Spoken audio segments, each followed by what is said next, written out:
terlalu simpel, terlalu sederhana, ya. Yang Bapak ingin lakukan adalah, di nanti itu Bapak akan men-share, kemudian nanti Kosma memutuskan siapa ambil apa. Kemudian ketika misalnya, contoh misalnya Pak Dedi sudah diberikan topik inti oleh Pak Bustanul Arifin, kemudian Pak Dedi beranggapan bahwa skup dari topik yang diberikan itu terlalu besar, maka kemudian akan membuat yang lebih kecil, yang lebih sempit agar pembahasannya mendalam. Sepanjang ada pada koridor topik itu, maka itu diperbolehkan. Tetapi Pak Dedi Mulyana tetap harus membaca referensi semuanya yang terkait dengan topik besarnya. Kemudian, karena nanti setiap mahasiswa akan menyajikan topik yang berbeda, nanti Pak Dedi akan menulis makalah yang berbeda dari Pak Muhammad Fajri, akan berbeda dari makalah yang ditulis oleh Pak Asep Ali Nurdin. Tetapi semua Anda ini harus saling menukar makalah, saling membaca, saling memberikan masukan. Dan langkah awal ini akan terjadi pada proses diskusi mulai pertemuan mungkin nanti yang ketiga, bukan ketiga, keempat, karena sekarang sudah kedua ya. Yang kedua, minggu depan itu ketiga, kemudian minggu depannya lagi yang keempat. Nah, dari situ mungkin ya. Atau mungkin Anda, wah Pak minta yang kelima aja karena kita ingin menyiapkan dulu bahan-bahannya, boleh. Pokoknya bergabung kesepakatan ya. Jadi Pak Bustanul Arifin ini akan selalu komunikasi dengan Bapak. Pak Bustanul akan terus berkomunikasi dengan Anda semua. Mau bagaimana, Bapak tidak akan otoriter. Bapak bukan dosen killer, tapi menyayangi semua mahasiswa. Ingin semuanya nilainya A. A-nya itu 4.00 ya. Ingin semuanya. Tapi terkadang ada mahasiswa yang memaksa, Pak saya minta C saja, ya dikasih kalau udah memaksa ya. Ya, jadi nanti akan didasarkan kepada penulisan makalah. Nah, oleh karena itu pengalaman Anda menjadi penting. Dan kalau Anda belum punya pengalaman, harus diberikan pengalaman nanti oleh Bapak pada kuliah-kuliah berikutnya dulu. Ini Bapak bertanya dulu kepada Anda semua ya. Coba sebutkan dua hal. Pertama, latar belakang pendidikan S1 ya, misalnya Prodi Ilmu Hadis UIN Bandung atau misalnya dari UIN Jakarta atau dari mana. Yang kedua, berapa makalah Anda yang sudah terbit di jurnal ilmiah? Mungkin 5, 6, 7 atau belum sama sekali ya. Oke, secara singkat, Bapak ingin tahu. Mulai dari Pak Dedi Mulyadi, silakan. Mulyana, silakan.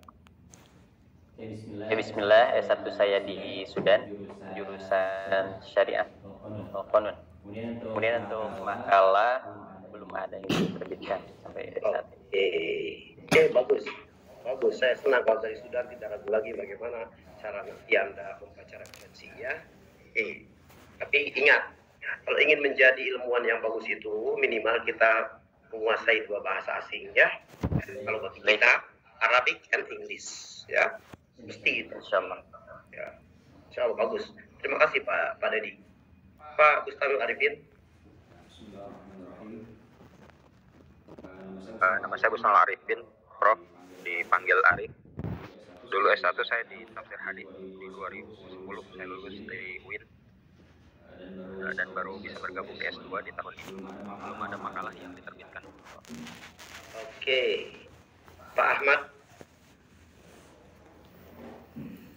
Bismillah, Prof. Saya S1 di Sudan, jurusan hadis. Belum ada makalah yang terbit. Soalnya di Sudan nggak diajarin lagi makalah. Ya, harus belajar kita ya. Dunia Indonesia berbeda. Harus kalah. Siap. Mohon bimbingannya, Prof. Oke, siap.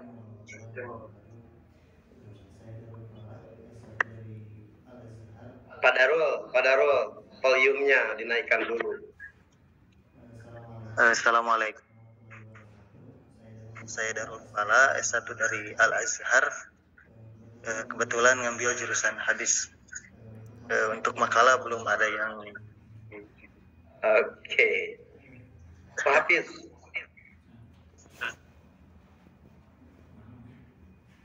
Saya Prof. Ya. Sekolah saya asal sekolah dari STIP Garut, jurusan ilmu hadis, dan belum ada makalah yang diterbitkan juga. Oke, baik ya, baik.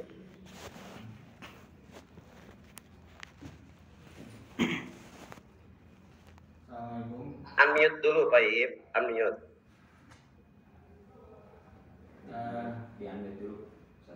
Itu unmute dulu. Pak Ib. Ya. Assalamualaikum warahmatullahi wabarakatuh. Nama saya Ib, S1 saya di Mesir. Kebetulan belum ada makalah yang belum diterbitkan. S1 di mana? Di Mesir. Oke. Pak Muhammad Fajri.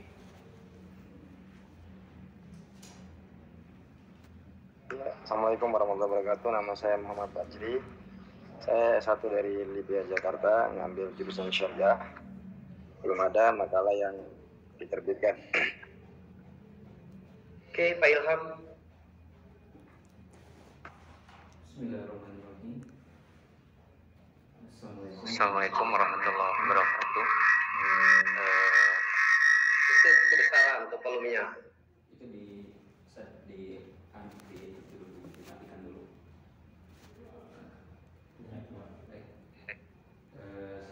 Saya S1 di STIP Garut, jurusan ilmu hadis. Makalah Belum ada yang diterbitkan. Oke. Ibu Alfiana. Unmute dulu.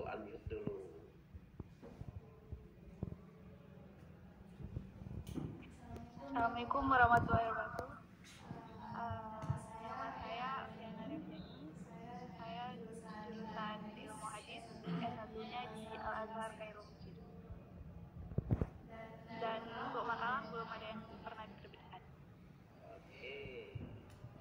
Fendi, silakan. Bismillah, Assalamualaikum. Nama saya Fibi Fatawan saya. S1 di Al Azhar Jakarta, di Zakaria. Makalah belum ada, Prof. Oke, Ibu Felisa.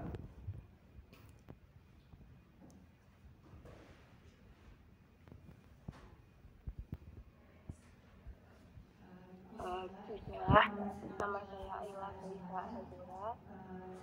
Saya dari UNSK Riau, jurusan ilmu Al-Quran dan Tafsir.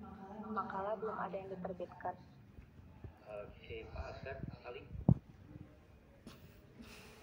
Assalamualaikum warahmatullahi wabarakatuh. Kenalkan Prof, nama saya Asep Ali Nurdin, S1-nya SPIK Depok, Manajemen Pendidikan Islam. Makalah belum ada yang diterbitkan. Oke. Pak Ibnu Majah. Assalamualaikum warahmatullahi wabarakatuh, Prof. Nama saya Ibnu Majah, saya S1-nya di Libya, Jakarta. Untuk jurusan syariah, untuk makalah belum ada dong terbit. Oke, Pak Fajar. Bismillahirrahmanirrahim. Nama saya Fajar Sidik, jurusan ilmu hadis dari STIP Garut. Untuk makalah, Prof, belum ada yang diterbitkan di jurnal. Oke, Pak Hakim.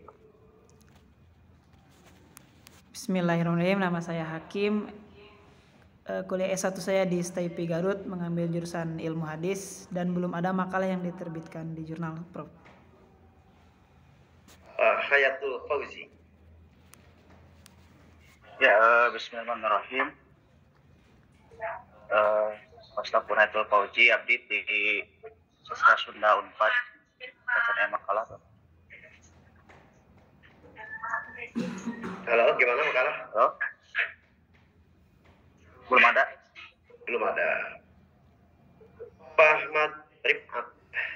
Assalamualaikum warahmatullahi wabarakatuh. Saya Ahmad Rifat Al-Faridi, alumni UIN Sunan Jurusan Ilmu Hadis. Untuk makalah atau artikel baru terbit di JRA. Berapa artikel? Satu ya. Oke, silakan next Pak Bima.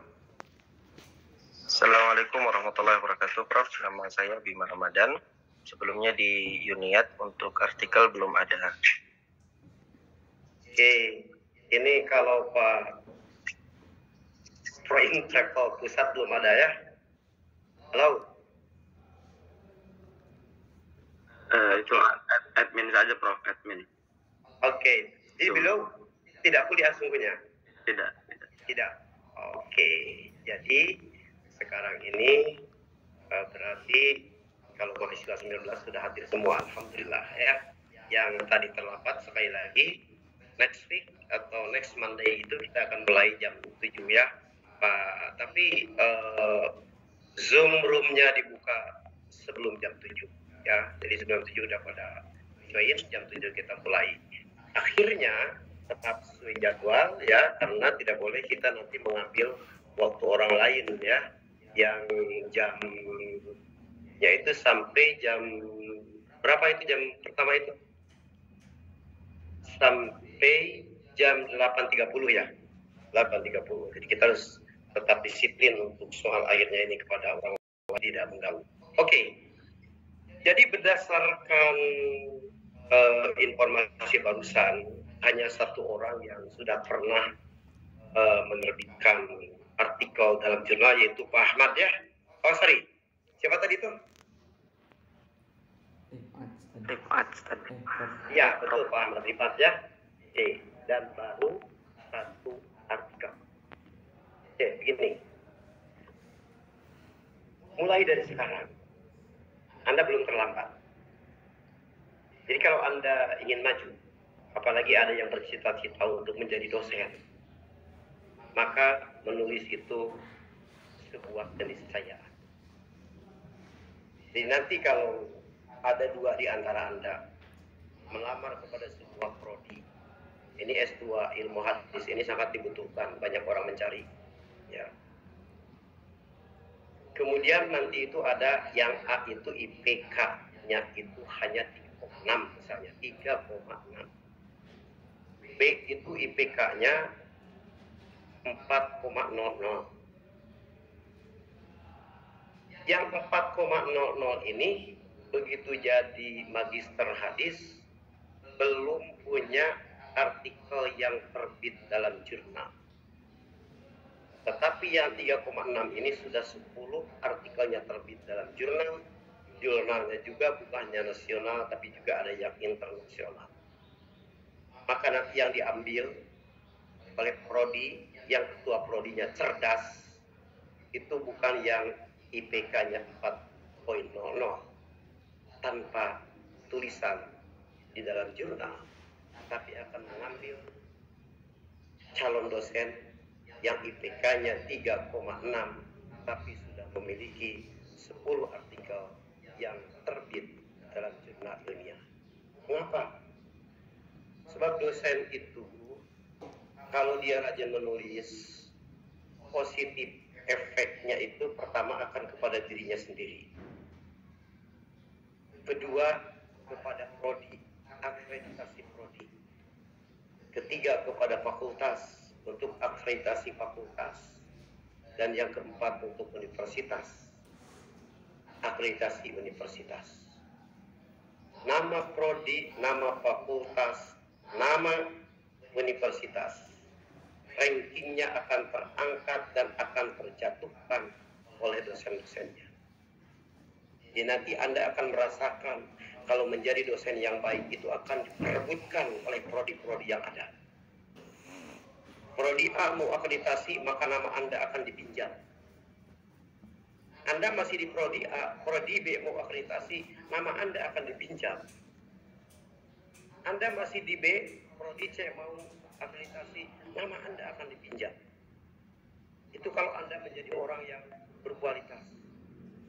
Tapi kalau nama Anda biasa-biasa, akan dipinjam lagi, mungkin akan diabaikan oleh prodi di mana yang menjadi pembes Anda sendiri. Itu sebuah malapetaka, jangan terjadi. Ya. Jadi menulis ini penting. Dosen itu naik pangkat itu bergantung kepada tulisan. Jadi saya tahun 2007 jadi guru besar waktu itu paling muda di UIN Bandung, bahkan di seluruh UIN waktu itu. Tidak sengaja naik pangkat mau dari 4A ke 4B, tapi ternyata kredit poin sudah mencukupi dan kata orang Jakarta langsung saja usulannya dipindahkan menjadi guru besar. Dan waktu itu tidak sengaja kemudian terjadi hanya karena tulisan yang jumlahnya banyak melebihi kredit poin yang dibutuhkan. Saya tidak hebat, tapi saya didoakan oleh mungkin 99,9% mahasiswa yang pernah saya ajar. Karena saya tidak pernah menjadi dosen yang mengecewakan mahasiswa. Jadi kalau saya sedikit kelihatan agak marah, sesungguhnya saya sayang kepada Anda. Mohon maaf Pak Ibnu Majah. Jadi kalau saya tadi mengatakan kepada Ibnu Majah, mengantar anak itu tolong berikan tugas kepada pembantu atau kepada siapa, ya.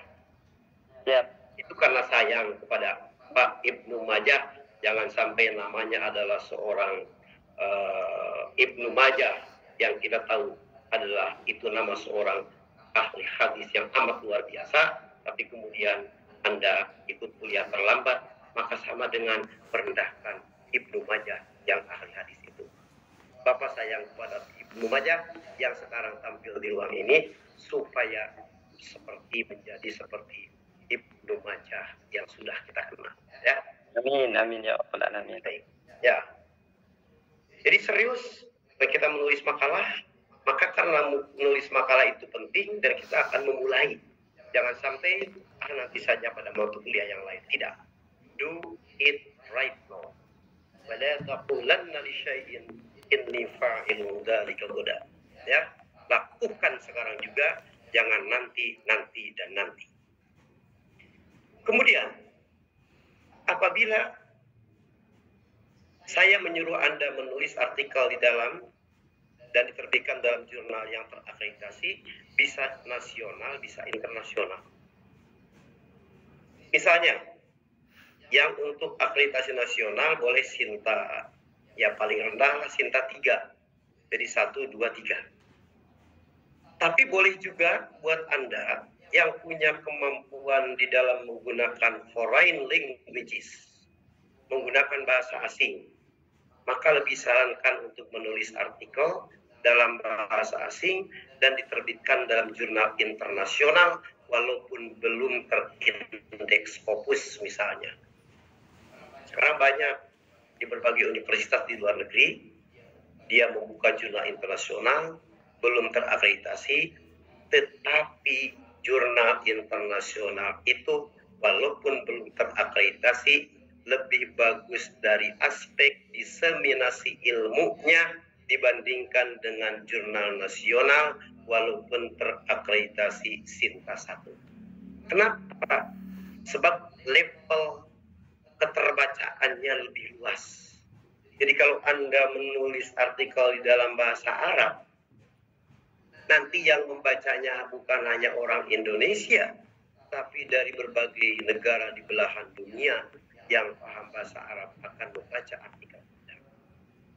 Kalau Anda menulis artikel di dalam bahasa Inggris, maka kemudian akan lebih banyak lagi orang yang membaca artikel Anda ketimbang dalam bahasa Arab. Karena lebih banyak di dunia ini manusia yang paham bahasa Inggris ketimbang paham bahasa Arab. Kalau dalam bahasa Indonesia yang bisa membacanya lebih terbatas lagi. Tidak banyak orang di luar yang paham benar bahasa Indonesia, kecuali belajar di Indonesia atau mungkin belajar sastra Indonesia walaupun di luar negeri. Nah, jadi kalau Bapak ditanya, lebih bagus nanti menerbitkan di dalam jurnal nasional terakreditasi Sinta 2 misalnya, atau di jurnal internasional walaupun belum terakreditasi. Jawabannya adalah di jurnal internasional walaupun belum terindeks misalnya oleh Scopus umpamanya, ya, tidak apa-apa. Yang penting dan jurnal internasional. Nah, jadi Bapak ingin mengarahkan pada pertemuan kedua dan berikutnya ini nanti untuk menulis. Mungkin nanti siang akan di-share topiknya, Anda kemudian pilih judul, Anda boleh membuat judul sendiri, asal relevan dengan topik yang diberikan kepada Anda, kemudian minggu depan nanti diperlihatkan judulnya semuanya kepada kita, ya. Kita bahas judul-judul itu.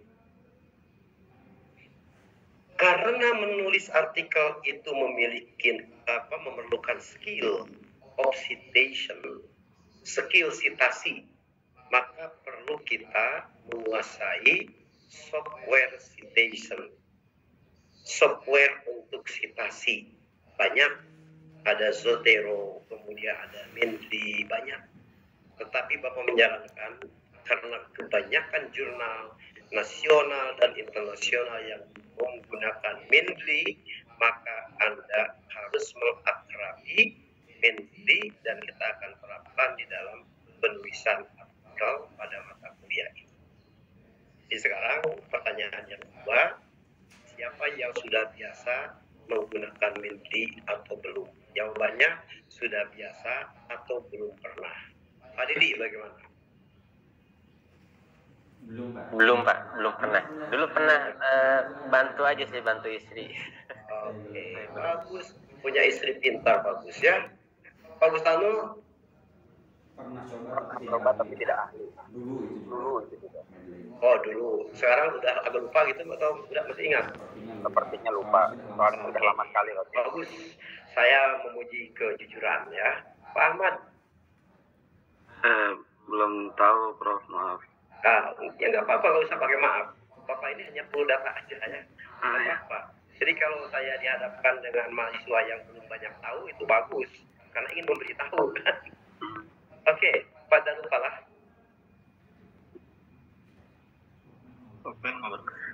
Belum, Pak. Oke, belum. Pak Ib? Belum juga, Pak. Belum. Pak Muhammad? Belum. Oh. Pak Ilham? Belum. Ibu Alfiana?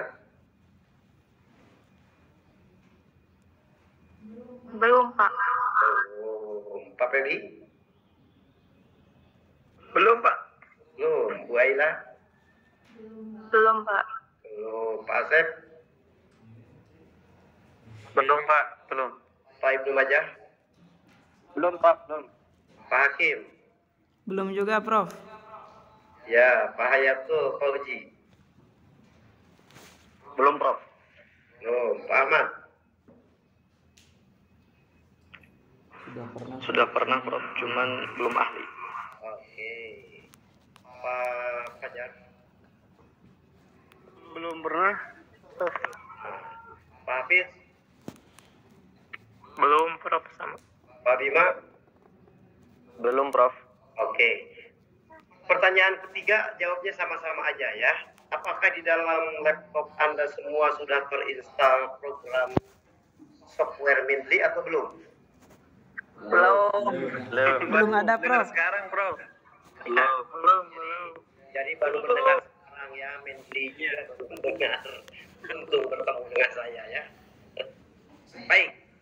Berarti tugas yang kedua, selain Anda menentukan judul, untuk pertemuan minggu depan itu, Anda dari hari ini install program Mendeley. Sudah pernah melihat tampilan Mendeley itu bagaimana? Belum, Prof. Belum. Oke, harus supaya tidak salah ya. Coba saya jadikan host dulu, Pak Gustano. Adminnya di Proin Travel Pusat, Prof. Saya coba tanyakan. Tidak akan bisa nggak menghubungi mereka? Saya cepat coba. Ya. Bisa, Prof. Saya hubungi bentar.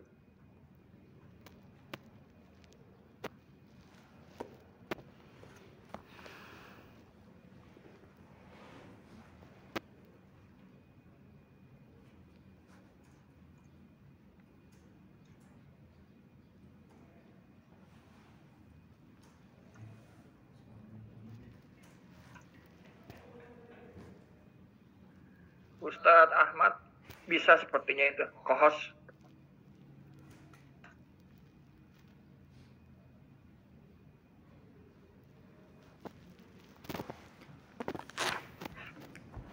Ustadz Hibzillah bisa mungkin jadikan. Kok nggak bisa? Karena udah coba nggak bisa. Nggak bisa, nah coba. Nih, insya Allah lagi diatur sama. Bentar, maaf.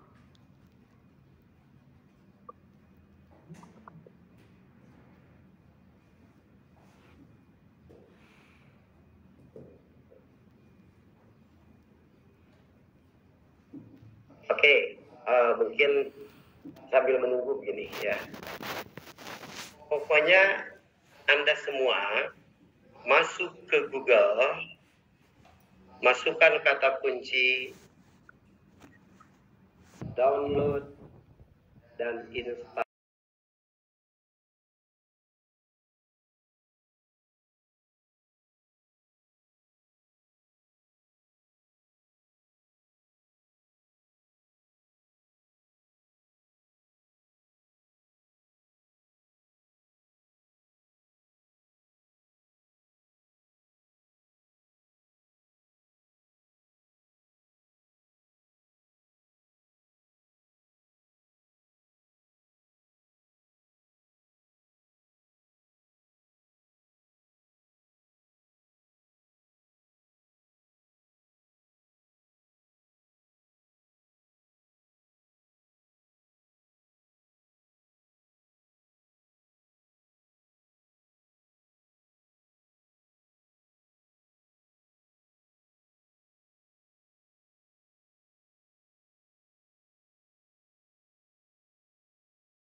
Tampilan Mendy ini.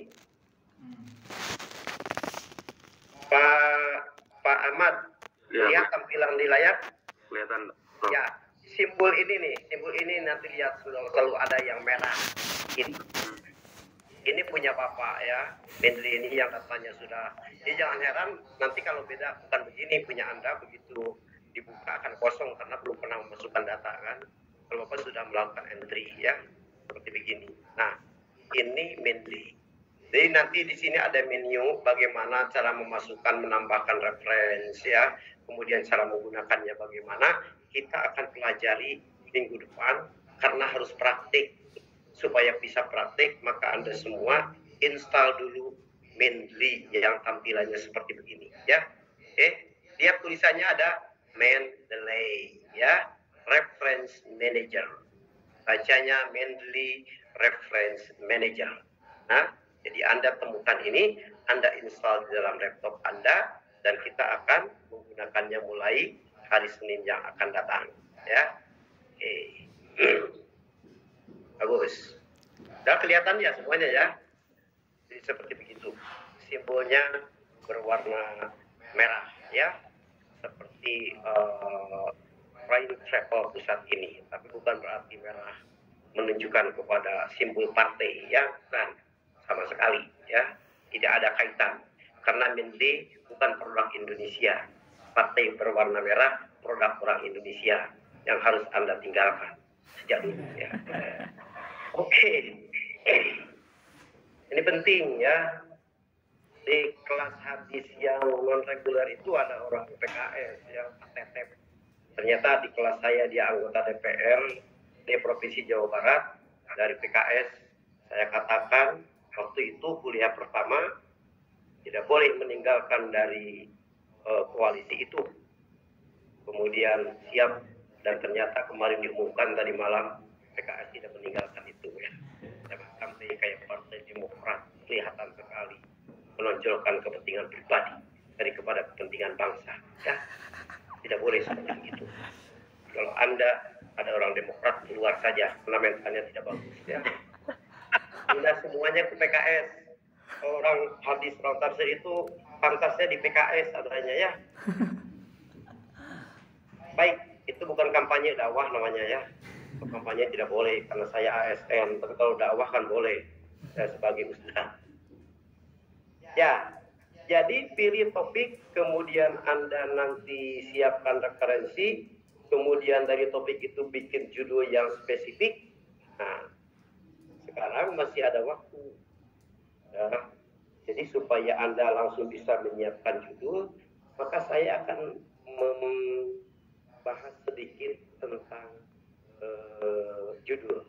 Namun sebelum ke situ, ada hal yang lebih penting disampaikan kepada Anda.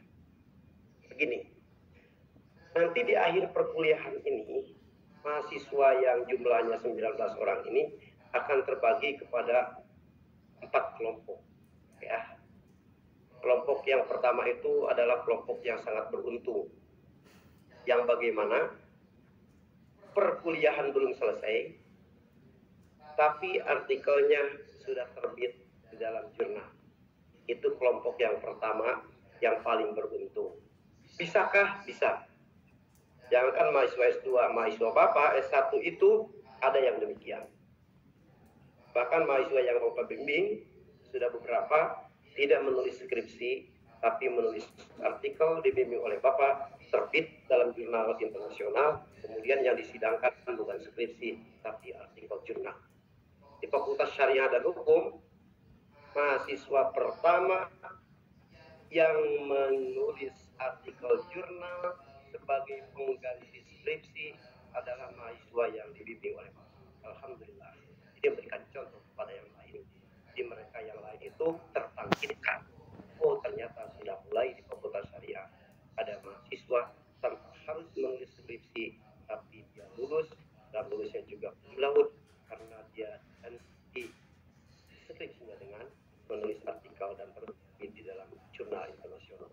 Ya, itu hal yang bagus, ya, yang penting. Jadi, apalagi Anda sudah hebat, lebih hebat daripada mahasiswa saya.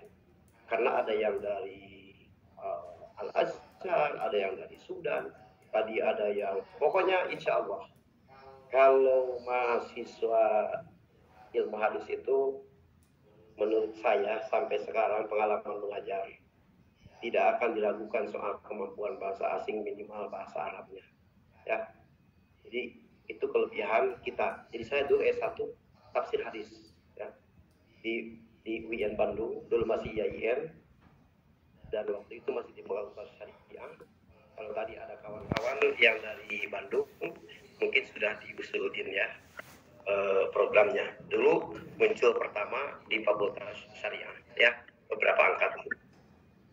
Saya di situ kemudian juga saya belajar loncat dari bidang hadis ke sosiologi di Flinders University Australia. Jadi ingin membuktikan bahwa saya sebagai santri bisa juga kuliah di luar negeri yang berbahasa Inggris. Dan ternyata koneksi nyambung bagaimana pendekatan-pendekatan yang ada di dalam hadis yang dilakukan oleh para ulama hadis dengan teori-teori yang berkembang dalam ilmu sosiologi. Jadi kalau tadi ada yang dari jurusan tarbiyah, ada dari syariah, ya, maka tidak usah pesimis karena hadis itu ada di mana-mana. Semuanya akan terkait dengan hadis itu.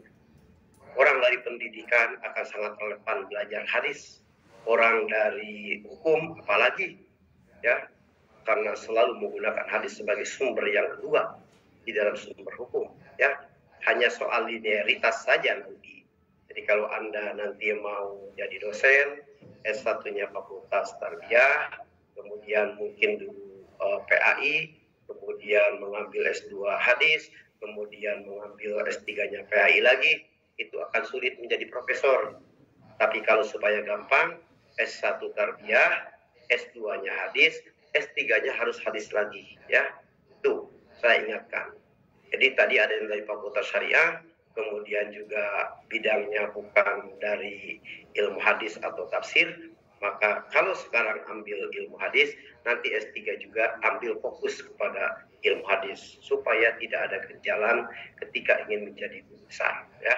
Jadi S1 berbeda dengan S2, no problem. Yang terpenting adalah S2 sama dengan S3 nanti, ya. Oke. Kemudian kelompok yang kedua, tadi yang pertama kuliah belum selesai, artikel sudah terbit, langsung diberikan nilai dengan cara memberikan link jurnalnya, ya, kepada Bapak. Tanpa harus ujian, nilainya sudah A, tapi kuliah terus Walaupun waktu itu mungkin akan hadir atau selesai di pertengahan perkuliahan, maka sampai akhir terus kuliah ya. Tapi nilai sudah A-nya itu 4.00. Yang kedua, ada mahasiswa nanti itu yang kuliah ini sudah selesai, artikel belum terbit, tapi sudah dapat LOA, Letter of Acceptance, dari pengelola jurnal. Mengatakan makalah Anda sudah diterima, akan terbit pada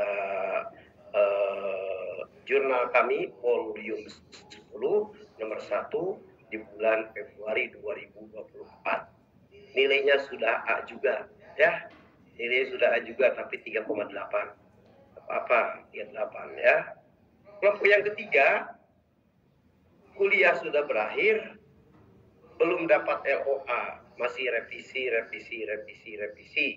Kalau revisinya sudah hampir selesai, bisa juga dikasih nilai A, tapi 3,8. Yang terakhir, mudah-mudahan tidak terjadi kepada Anda semua. Yang kelompok yang keempat ini, kuliah sudah berakhir, makalahnya belum jadi-jadi. Ya, belum jadi-jadi, belum submit, ya, dan belum jadi. Itu yang tidak dikehendaki. Jadilah Anda semua berada pada kelompok yang pertama, di mana Anda itu sudah terbit artikelnya sebelum selesai perkuliahan ini. Oke, sampai di sini dulu. Ada pertanyaan, silakan. Sebelum Bapak melangkah kepada yang berikutnya tentang memberikan contoh bagaimana menulis judul artikel yang bagus, struktur artikel itu bagaimana, kemudian apa yang harus ada pada komponen-komponen artikel itu. Silakan, ada pertanyaan.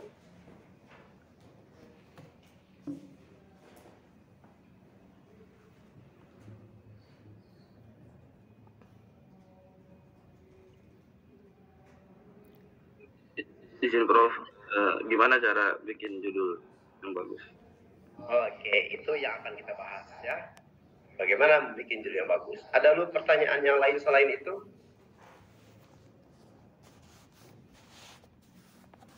Kalau yang poin keempat, Prof, yang dia belum selesai artikelnya? Ya, yang belum selesai artikelnya, maka untuk bisa lulus dari mata kuliah ini harus melakukan ujian substantif, ya, harus melakukan ujian substantif. Nanti di lisan. Ini beratnya yang seperti itu diuji dari semua topik nanti.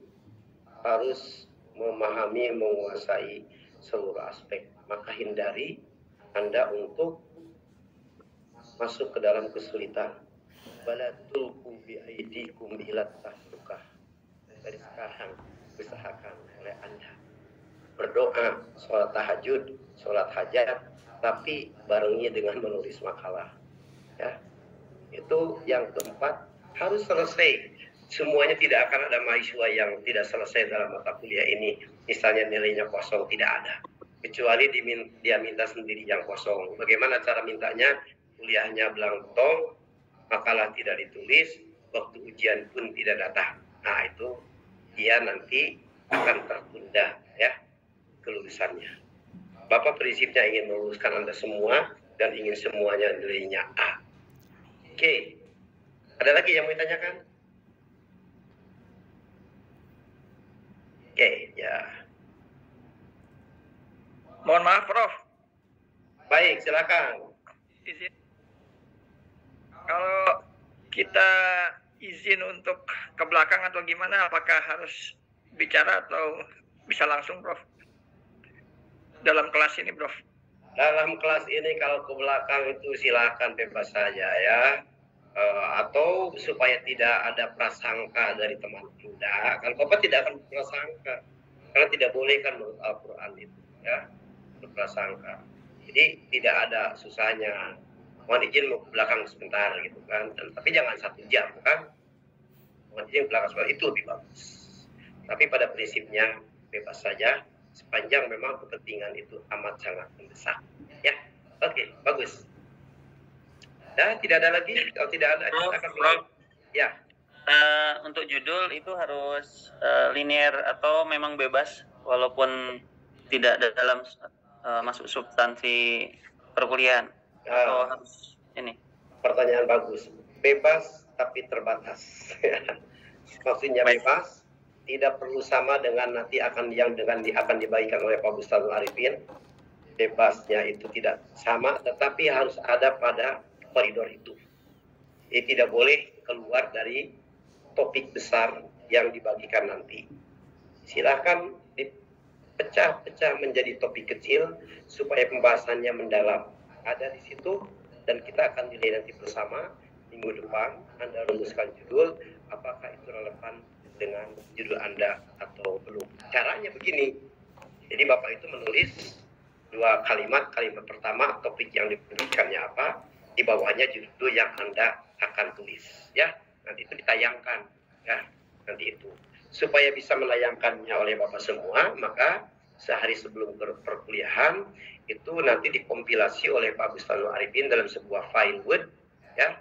Jadi gampang bikin tabel begini Pak Bustanu. Kolom pertama itu nama mahasiswa, kolom yang kedua itu topik inti yang diberikan, kemudian kolom yang ketiga ke kanan judul yang dibuat, ya. Nanti dibuat, dikirimkan ke Bapak yang akan menampilkan dan kita akan bahas bersama-sama di sini. Jadi misalnya Pak Bustanu Arifin, topik intinya AAA, judul yang akan dibuat untuk makalah BBBB. Nah, kayak begitu, ya. Silahkan. Untuk memajukan judul artikel boleh lebih dari 1, silahkan, ya. Nanti kita akan pilih yang lebih bagus. Tapi sekali lagi, jangan keluar dari topik yang harus Anda dalami itu. Oke, terima kasih, Prof. Yo, bagus Pak Saif. Ada lagi?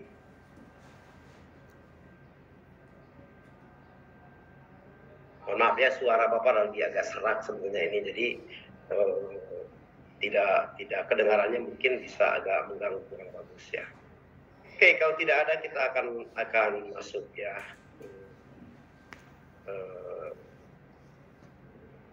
Share screen yang sekarang kita akan masuk ya. Kelihatan oleh Bapak Ibu semua? Kelihatan. Ya. Ini contoh. Mohon maaf saya karena yang pertama menghubungi itu Pak Bustanu Arifin, jadi kalau namanya udah dimasukkan di sini, yang lain tidak usah iri ya. Ini hanya bisa saja sekarang juga diganti namanya dengan Pak Febi, misalnya gampang. Tapi juga saya mohon maaf Pak Bustanu Arifin untuk dijadikan contoh. Ya. Pertama, coba kita lihat. Ini judul. Judul itu upayakan tidak lebih dari 12 kata. Upayakan. Jadi kuncinya, teorinya di dalam membuat judul itu semakin pendek semakin bagus. Tapi pendek kalau belum jelas tidak bagus. Pendek, jelas, precise, batasannya jelas itu bagus, ya. Oke. Ini contoh, ya. Ini contoh. Jadi kalau kita lihat, ini adalah contoh yang bagus. Di dalam 12 penghitungan itu artikel tidak dimasukkan kayak the, kemudian of, ya, and sebagai conjunction, itu tidak dimasukkan, ya. Tidak dimasukkan, tidak dihitung oleh kita, ya. Jadi kalau kita lihat ini jumlah kata judul ini ada berapa kata dengan artikel? Di bawah ini ada ya, ada 22. Tetapi artikelnya banyak, tidak dihitung, maka ini termasuk judul yang bagus, ya. Oke, kalau dihitung 1, 2, 3, 4, 5, 6, 7, 8, 9, 10, 11, ya. 12 dan nama negara tidak dihitung, silahkan, ya. Oke. Pokoknya 12 sampai 15 itu masih dianggap bagus, jangan sampai di atas 20 kata, ya, buat judul itu. Itu yang pertama. Nanti Anda akan menulis judul itu di dalam template. Template itu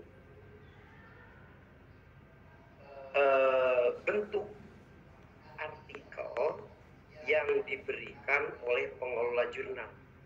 Maka Anda harus nanti melihat template yang ada pada jurnal yang akan Anda tuju. Dan ini salah satu template kayak begini. Dan pada umumnya ini seperti begini. Nanti ada kekhususan-kekhususan tertentu, Anda tinggal masuk ke dalam template. Ya, oke. Ini contoh ini nanti detailnya akan dikirimkan kepada Anda lewat email, mungkin ke Kosma saja. Kemudian Kosma nanti mendistribusikan kepada kawan-kawannya. Ya, ada banyak hal yang terkait dengan tulis-tulis ini, ya, yang harus Anda baca, Anda pelajari, dan kita akan share nanti melalui Kosma. Oke. Kemudian judul itu diikuti, coba lihat kalau kita lihat ini font size, ya, font size dari judul artikel ini, ya, berbeda dengan nama. Ya, berbeda dengan nama. Jadi kalau melihat kita font size ini, maka ukurannya dilihat ini 14 ya. Oke, dan jenis hurufnya Times New Roman. Kelihatan. Ya. Diikuti oleh nama penulis. Nanti nama penulisnya di sini karena sampai akhir nanti akan berdua, ya. Saya dengan dengan Anda saja, maka nanti nama penulis di sini hanya 2. Nanti kalau artikelnya berbahasa Inggris, maka di sini pakai N. Bustanul Arifin and Tajul Arifin. Kemudian nanti Ibnu Majah and Tajul Arifin. Ya, Febi Marta Wardaya and Tajul Arifin. Jadi berdua penulisnya. Anda penulis pertama, kemudian Bapak penulis kedua. Sudah nama penulis, kemudian diikuti keterangan, sudah cukup. Ini nanti pakai aja ini. Program Pasca Sarjana UIN Sunan Gunung Jati Bandung. UIN-nya jangan dipanjangkan, pendek disingkat. Kemudian alamatnya sudah ada. Kemudian nanti di sini diganti dengan email Anda, ya. Jadi kalau di sini nanti Pak Bustanul, ya. Oke, email Pak Bustanul. Kemudian email Bapak sudah benar ini, kemudian cukup karena nanti hanya 2 orang, ya. Ini contoh pada mata kuliah lain. Nah, okay. Ya. Kemudian setelah nama Anda sebagai penulis diikuti dengan abstrak. Abstrak ini kalau artikel Anda dalam bahasa Inggris, maka abstrak dalam bahasa Inggris dan bahasa Indonesia. Kalau artikel Anda dalam bahasa Indonesia, maka abstrak dalam bahasa Indonesia dan bahasa Inggris. Kalau artikel Anda dalam bahasa Arab, maka abstraknya dalam bahasa Arab dan bahasa Inggris. Tidak usah dengan bahasa Indonesia, ya, karena akan diterbitkan dalam jurnal internasional, ya. Tapi kalau tadi yang mau pakai bahasa Inggris dan ingin diterbitkan dalam internasional juga, maka cukup, ya, digunakan 2 bahasa. Silakan kepada Anda lihat di mana jurnal itu berada. Kalau misalnya berada di Timur Tengah, maka cukup dengan bahasa Arab. Tapi kalau adanya di Eropa tapi menggunakan bahasa Arab, maka abstrak menggunakan bahasa Arab plus bahasa Inggris, ya.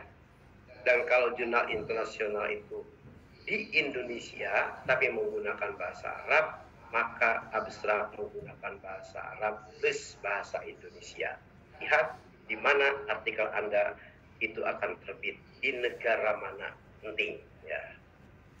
Nah, kemudian kita membuat abstrak. Abstrak yang bagus itu, ya, jumlah katanya itu upayakan tidak melebihi dari 200 kata. Ya. Jadi lihat coba ke bawah ke sini, ini persis 200 kata, ya. Jadi ini contoh abstrak yang bagus, ya. 200 kata dari 4.136 kata. Ya.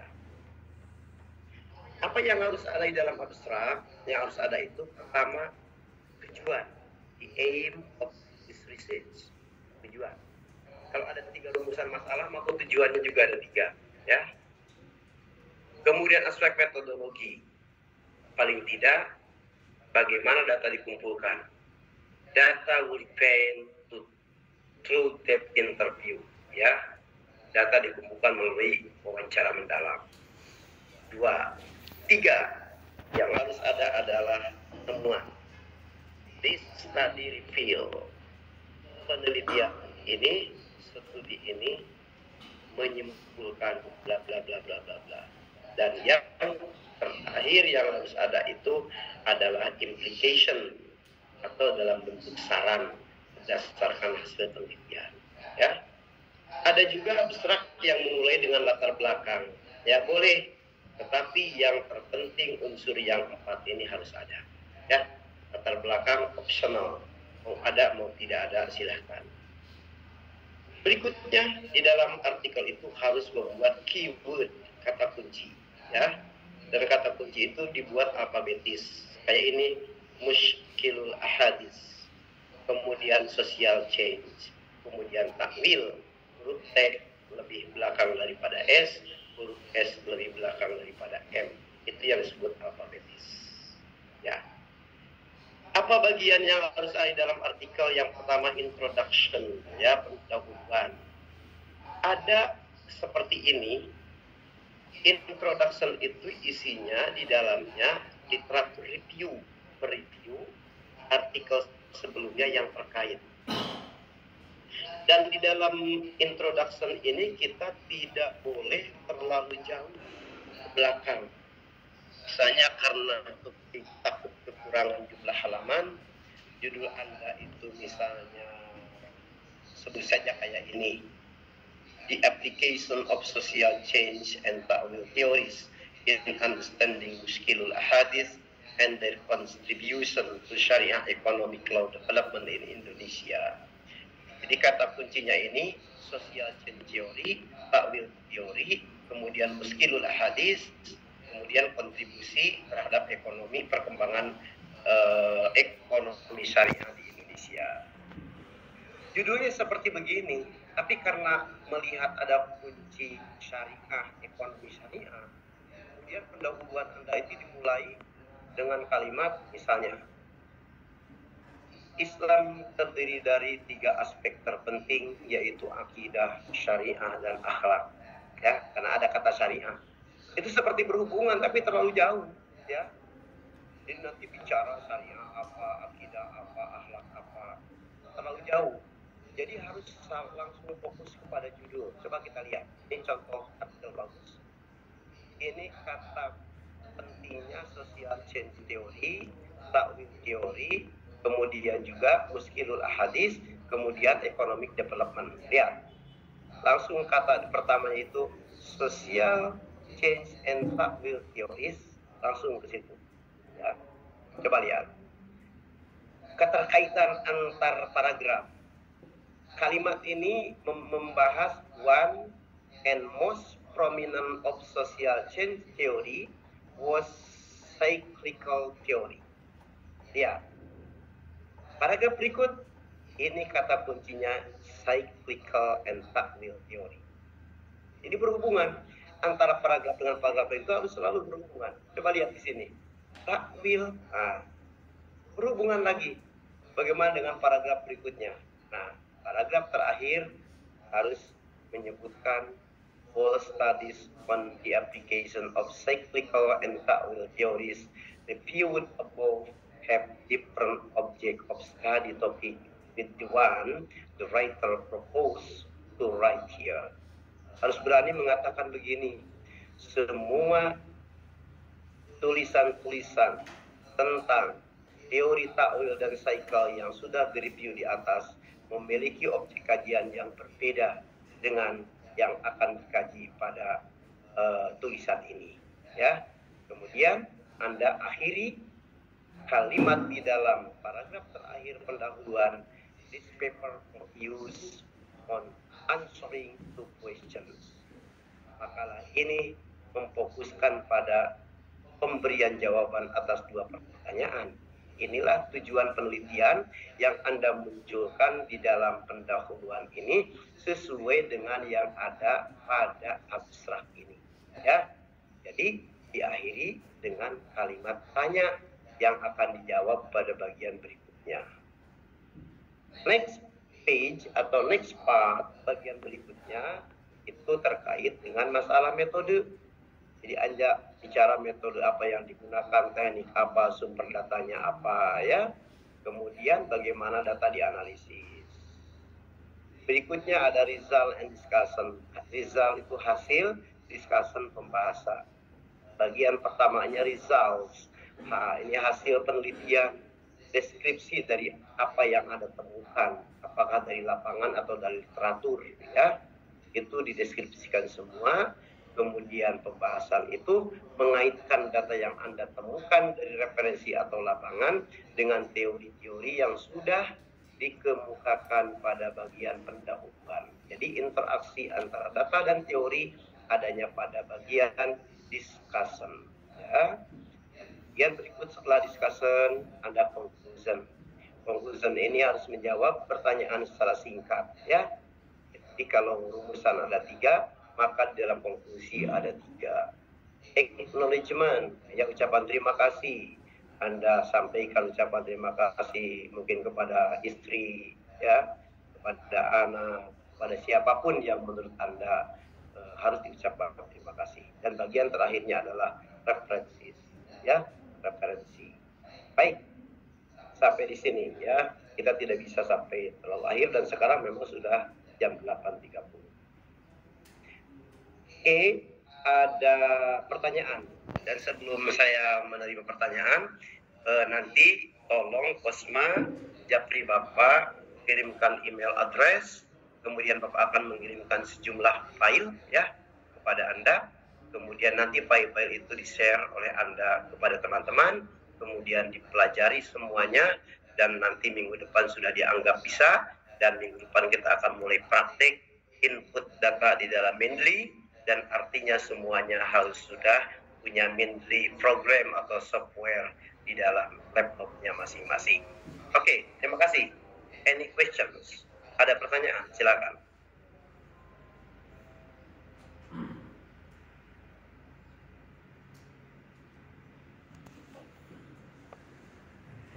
Terkait abstrak, Dok.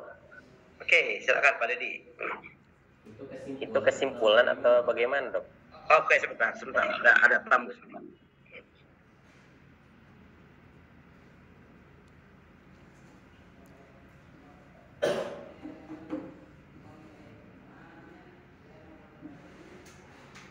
Ya, jadi abstrak itu, Pak Dedi, keseluruhan dari body artikel. Jadi kalau di abstrak di dalam tesis, ringkasan keseluruhan dari tesis mulai awal sampai akhir. Bagian terpenting di dalam artikel itu tujuan, ya. Kemudian adalah metode, kemudian kesimpulan. Jadi pertanyaannya apakah abstrak itu kesimpulan? Bukan hanya kesimpulan, tapi plus di dalamnya ada tujuan, kemudian ada metode, kemudian ada kesimpulannya sendiri, kemudian ditambah dengan implication, ya, atau saran yang didasarkan pada hasil studi. Nanti bisa dilihat contoh yang tadi, nanti akan di-share, ya, Bapak melalui Pak Ustadz Arifin. Baik, ada lagi? Oke, kalau tidak ada, dan mungkin karena waktunya juga sudah habis, saya tidak boleh merampas waktu orang lain. Kita stop sampai di sini. Mudah-mudahan kita sehat semuanya, panjang umur, bisa bertemu lagi hari Senin yang akan datang. Wassalamualaikum warahmatullahi wabarakatuh. Waalaikumsalam warahmatullahi wabarakatuh. Oke, mohon meninggalkan. Terima kasih. Sama-sama. Syukran, Prof.